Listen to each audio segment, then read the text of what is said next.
Pessoal, 3 dias importantes de reuniões dos principais países do mundo em Buenos Aires. Reunião do G20, depois uma reunião bilateral importante entre o presidente dos Estados Unidos, Donald Trump, e o presidente, que boa parte da imprensa internacional já chama de imperador da China, Xi Jinping.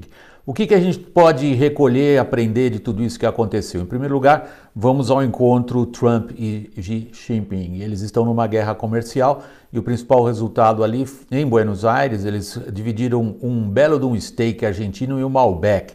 Não sei se os argentinos inspiram entendimentos a respeito disso, mas o fato é que eles saíram de lá anunciando uma trégua de 3 meses nessa guerra comercial entre Estados Unidos e China, as duas grandes potências do planeta. Essa trégua significa o que para nós brasileiros? Os chineses fizeram uma promessa e depois vocês vão ver no detalhe que os chineses de burro não tem nada. Eles prometeram importar alguns produtos a mais dos Estados Unidos, particularmente commodities agrícolas, ou seja, soja. Como nós somos competidores diretos dos americanos para vender soja para a China, quando eles se entendem, as oportunidades para nós no Brasil diminuem um pouco. Bem que a gente é uma grande potência de soja, não é tão decisivo, mas se eles se desentenderem, para nós, nesse ponto de vista, é melhor. E o que os chineses continuam não dizendo que vão importar mais? Exatamente aquilo que eles gostariam de fazer em casa. Máquinas complexas, aviões, por exemplo. Então, no recado que os chineses estão dando para os americanos é o seguinte: beleza, a gente importa mais commodities de vocês, enquanto nós na China desenvolvemos mais daqueles produtos que vão competir com os americanos lá na frente. Meu palpite, essa trégua de 3 meses vai ser tensa. Tensa, sobretudo, porque os mercados internacionais estão olhando para outro problema agora, que é a velocidade da expansão da economia chinesa, que vem diminuindo. E isso tem sido o principal fator de temor nos mercados e algum mau humor.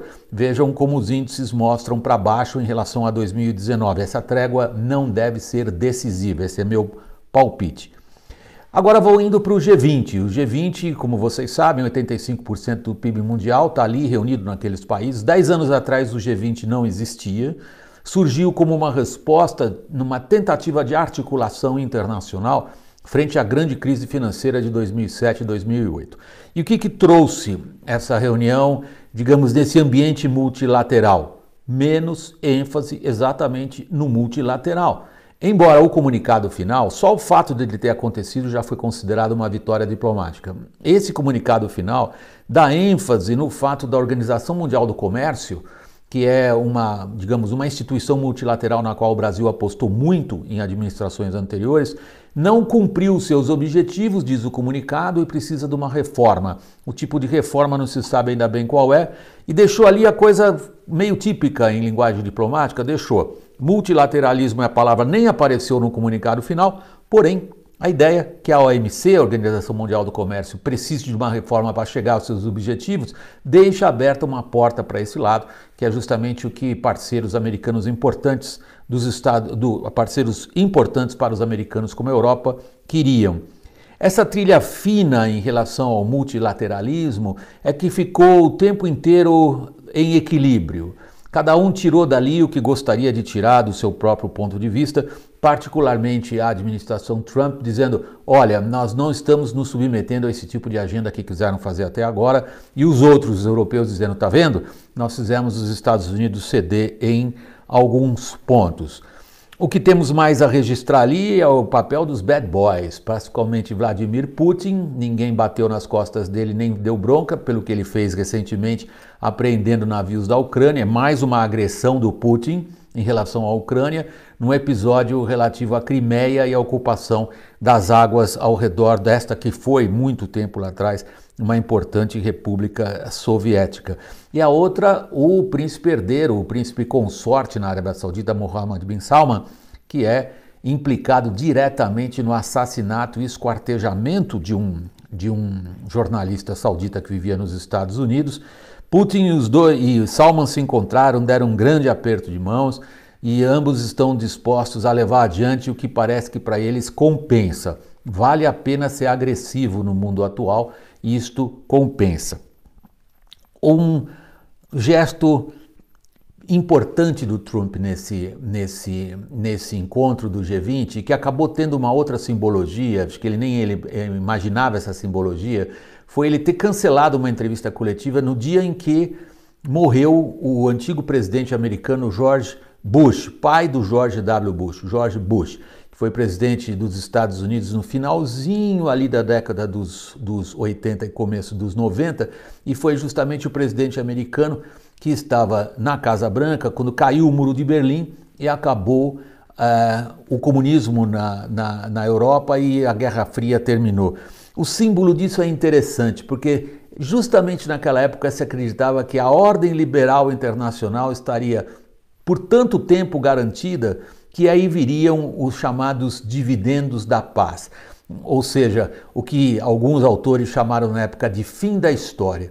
Não haveria mais concorrência entre sistemas, um sistema estaria estabelecido, que era exatamente o sistema liberal internacional, e a China, que vinha da repressão aos protestos na Praça da Paz Celestial, Tiananmen Square, todos achavam que com o crescimento econômico da China, a China se aproximaria do ponto de vista das suas instituições políticas, muito mais das instituições políticas democráticas do Estado de Direito, características das economias ocidentais avançadas. Não é bem isso que aconteceu.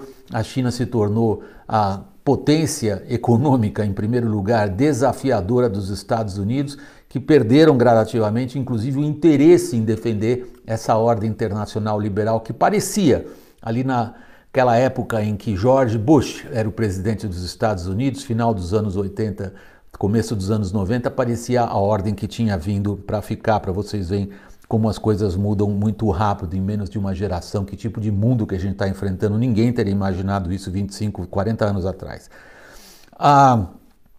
Outra nota interessante que coincide com o que aconteceu ali na Argentina foi que nesse fim de semana assumiu o novo presidente do México, AMLO, o López Obrador.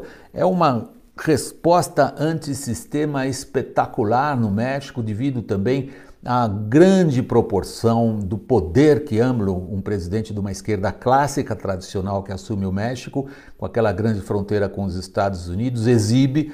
Ele domina todas as casas do Congresso, ele tem maioria confortável, ele foi eleito com enorme vantagem dos votos, e a imprensa internacional inteira está comparando esses dois fenômenos políticos, o fenômeno político mexicano com López Obrador e o fenômeno político brasileiro com Jair Bolsonaro, e quais as expectativas e consequências internacionais quando dois países latino-americanos com peso tão grande relativamente aos outros países latino-americanos, como são México e Brasil, vão agora sob a conduta de dois personagens que vêm de espectros políticos tão diferentes como Jair Bolsonaro e López Obrador. E como ambos se relacionam com Trump. Esse assunto é muito quente para eu deixar aqui em algumas poucas frases, eu volto a ele por enquanto. O meu palpite final sobre essa reunião do G20. Nós estamos vendo o velho mundo, o mundo que se foi com George Bush, terminando muito mais rápido do que a gente pensava. Nós estamos vendo a China muito mais esperta do que muitos pensam. Nós estamos vendo uma trégua entre China e Estados Unidos que, no meu palpite, é apenas uma trégua. O conflito entre eles é muito maior do que o conflito comercial e os próximos capítulos virão com muito mais intensidade. Pessoal, até o próximo vídeo. Grande abraço para todos vocês. Inscrevam-se no canal. Tchau!